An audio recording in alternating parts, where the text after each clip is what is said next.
guys, inaya nga pala kami ni Ate Diana gumala sa BGC.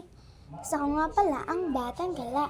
So, samahan nyo kami pumunta sa BGC.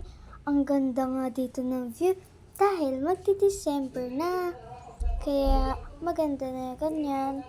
Kasi yan guys, so, dito nga pala yan sa BGC. Guys, nakapunta na ba kayo sa BGC?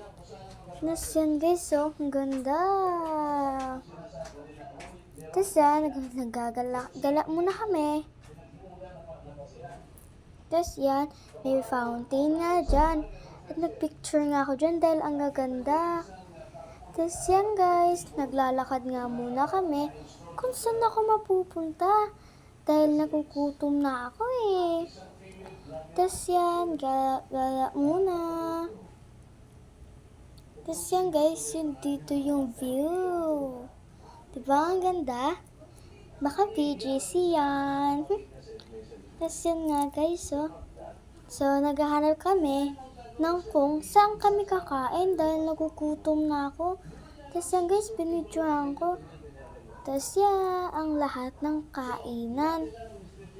Tapos yan guys, nakahanap nga pala kami ng kakainan na. Kaya tuwang-tuwa na ako dyan. Tapos yun na. Ito na yung pagkain namin. Siya pala si Kuya Jan ang cook namin. At siya pala si Ate Diana ang nag-aya sa amin.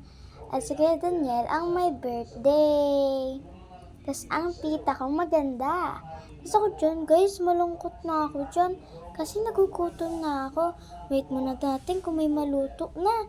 Hihintayin na ako. Pagtas namin kumain, napunta na kami dito sa bilihan ng sapatos dito sa BGC. Guys, ang ganda dito ng mga sapatos sa BGC, diba? Yung guys, ang mamahal dito. Isang ano na sapatos ay 10,000 plus na dyan. Kaya yan guys, oh. Titingin-tingin muna dyan ng mga sapatos. Ang gaganda talaga dito ng mga sapatos sa BGC, no? Guys, comment nyo guys kung nakapunta na kayo sa BGC. Tas yan, ang lahat. Thank you guys!